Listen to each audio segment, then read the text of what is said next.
देश भर के मनरेगा कर्मचारी आज से 2 दिन के पूर्ण रूप से कार्य बहिष्कार करेंगे। कर्मचारियों के हित और विभिन्न मांगों को लेकर अखिल भारतीय मनरेगा महासंघ के बैनर तले कर्मी आंदोलन की राह पकड़ेंगे। समान काम, समान वेतन सहित 5 सूत्री मांगों को लेकर मनरेगा कर्मी हड़ताल कर रहे हैं।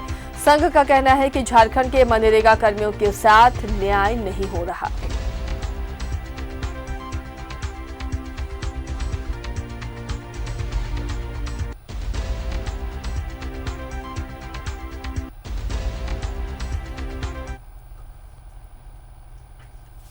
सहयोगी अंजनी जुड़े हुए हैं, अंजनी का रुख करते हैं। अंजनी, मनरेगा कर्मी आज कार्य बहिष्कार कर रहे हैं, लगातार अपनी मांगों को वो सामने रख रहे हैं, लेकिन इनकी मांगों पर सुनवाई नहीं होती हुई नजर आ रही है। फिलहाल आज कितना असर पड़ेगा कार्य बहिष्कार से?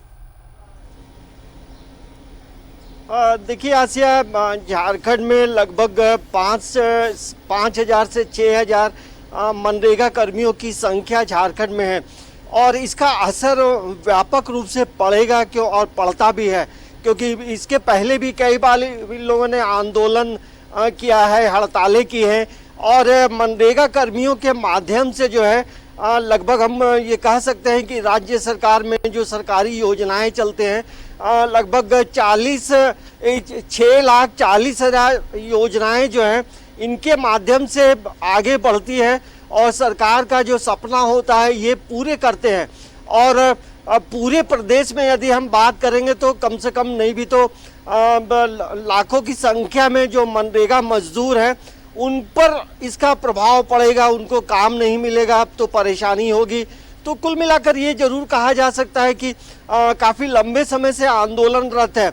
और देखिए, मनरेगा कर्मी जो हैं आसिया लगभग पिछले 12-13 वर्षों से अस्थायी रूप से अपनी सेवाएं दे रहे हैं और इसी वजह से इनकी एक प्रमुख मांग होती है कि राज्य सरकार इन्हें अस्थायी करे, समान काम के लिए समान वेतन दे। और जिस तरह से कोविड संक्रमण काल में भी लोगों ने लगातार काम किया है तो इनके जीवन की कोई सुरक्षा की गारंटी जो है इन्हें नहीं मिलती है, ना जीवन बीमा मिलता है, ना मेडिकल फैसिलिटी मिलती है। तो तमाम चीज़ों को लेकर जो है आंदोलन है और 2 दिवसीय कार्य बहिष्कार है, तो इनके आंदोलन का व्यापक असर पड़ेगा। लेकिन जुलाई के महीने में भी जो है इस तरह से आंदोलन करने की बात कही गई थी, तो उस समय ग्रामीण विकास मंत्री जो है आलमगीर आलम ने ये जरूर आश्वासन दिया था कि आप लोगों की मांगों को लेकर जो है सरकार एक कमेटी का गठन करेगी।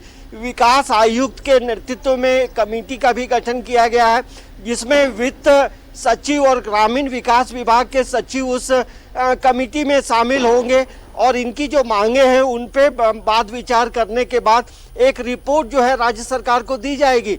लेकिन जुलाई के बाद अब जो है अगस्त महीना आ गया है तो अब इन्हें लगता है कि सरकार इनकी बातों पे ध्यान नहीं दे रही है और अमूमन ये जो वस्तु स्थिति है पूरे प्रदेशों में है, मतलब देश के सभी राज्यों में यही स्थिति है। तो जहां लगातार ये लोग 12-13 वर्षों से काम कर रहे हैं तो इन्हें लगता है कि इनके जो नौकरी का जो है कोई सुरक्षा नहीं है और यहाँ तक कि परिवार जब कोई मनरेगा कर्मी की मौत हो जाती है तो परिजनों को भी कुछ पैसे नहीं मिलते हैं। तो लगता है कि जहाँ सरकार की सेवाओं को जो है जमीनी धरातल पर उतारने में इनका योगदान होता है और वैसे में सरकार यदि अनदेखी कर रही है तब ये विवश होकर आज से 2 दिनों का कार्य बहिष्कार किया जा रहा है। लेकिन ये एक राष्ट्रीय आंदोलन है, सभी देश के सभी राज्यों में ये आंदोलन हो रहा है। तो अब देखना ये होगा कि सरकार अब इनके आंदोलनों को लेकर किस तरह से गंभीर होती है। लेकिन राज्य सरकार ने एक कमेटी का गठन किया है, तो कमेटी के प्रस्ताव के बाद, कमेटी के रिपोर्ट के बाद जो है आगे ग्रामीण विकास विभाग जो है आगे निर्णय लेगा। लेकिन इसके लिए थोड़ा वक्त भी लगता है आसिया। जिस तरह से अभी माहौल है पूरे प्रदेश में कोरोना संक्रमण से जूझ रहा है, लोग परेशान हैं, सरकार भी परेशान है। सरकार के कई मंत्री क्वारंटीन में हैं, कई मंत्री कोरोना पॉजिटिव हो गए हैं। तो इस वजह से जो है जो काम जो चलना चाहिए, जो चीज़ें होनी चाहिए थी वो नहीं हो पाया है सरकार का। ये हम कह सकते हैं कि अभी पहला फोकस तो ये है कि कैसे हम कोरोना पॉजिटिव मरीजों की संख्या को रोकें और जो मरीज हुए हैं उन्हें कैसे हम बेहतर इलाज दें। तो ऐसा लगता है कि अभी जो आंदोलन का जो रूपरेखा इन लोगों ने बनाया है एक तरह से कहा जा सकता है कि अभी कोई उचित समय अभी नहीं है। जिस तरह से संक्रमण का दौर पूरे भारत में है, तो अब देखना होगा कि इसके आंदोलन का क्या असर होता है। लेकिन राज्य सरकार ने एक कमेटी का गठन की है और कमेटी के रिपोर्ट के बाद जो है आगे सरकार फैसला ले सकती है। चलिए, तो कहीं ना कहीं मुश्किलें नजर आ रही हैं मनरेगा कर्मियों के इस हड़ताल से। हालांकि अभी 2 दिवसीय ये हड़ताल है। ऐसे वक्त में अंजनी, जब कोरोना काल चल रहा है, मनरेगा से मजदूरों को जोड़ा जा रहा है, जो बाहर से मजदूर वापस अपने राज्य लौटे हैं, ऐसे में क्या उनके काम पर भी असर दिख रहा है इस हड़ताल से?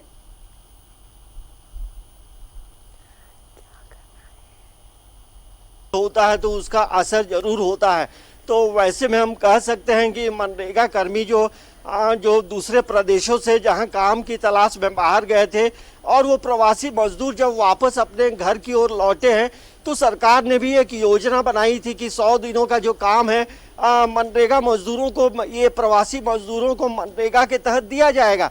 तो जाहिर सी बात है, जब ये लोग हड़ताल में रहेंगे तो वो कार्य, उनके कामों पर भी असर पड़ेगा, सरकार की योजनाओं पर भी असर पड़ेगा और आंदोलन का व्यापक असर पड़ता है। क्योंकि तमाम में देखिए, मनरेगा कर्मी जो काम करते हैं तो प्रतिदिन का जो एक रिपोर्ट कार्ड तैयार होता है कि कितने मजदूर काम कर रहे हैं, तो ये अब जहां रिपोर्ट इन्हें तैयार करना है वो चीज़ें आगे नहीं बढ़ेंगी, नहीं बनेगी, तो ऐसे में इम्पैक्ट जरूर पड़ता है। तो सरकार को भी एक बार जो है बीच का जो एक रास्ता है वो जरूर निकालना चाहिए, क्योंकि एक लंबा समय हो गया है, 12-13 साल। पिछली सरकारें भी जो रही हैं यहाँ तो हम देखेंगे तो चलिए, अब जरूरत है कि इनकी मांगों पर गंभीरता से विचार किया जाए। अंजनी, इनकी भी मांगे कई जगहों पर जायज हैं जिस पर ध्यान नहीं दिया जा रहा है। अंजनी, आप बने रहिए हमारे साथ, दूसरी खबर पर भी आपसे अपडेट लेंगे हम। तो 2 दिवसीय हड़ताल पर मनरेगा कर्मी हैं और इस हड़ताल से असर होगा देश भर के मनरेगा कर्मियों की। ये हड़ताल, इनकी कई मांगे हैं जिसे लेकर ये हड़ताल कर रहे हैं। समान काम के बदले समान वेतन की इनकी मांग है। साथ ही इनका ये भी कहना है कि अगर काम करते हुए किसी मनरेगा कर्मी की मौत हो जाती है तो ऐसे में उसके परिवार की सुरक्षा कौन करेगा? किसी तरह का बीमा और इसका प्रावधान नहीं है। कई और मांगे हैं जिस पर लगातार सरकार से ये मांग कर रहे हैं।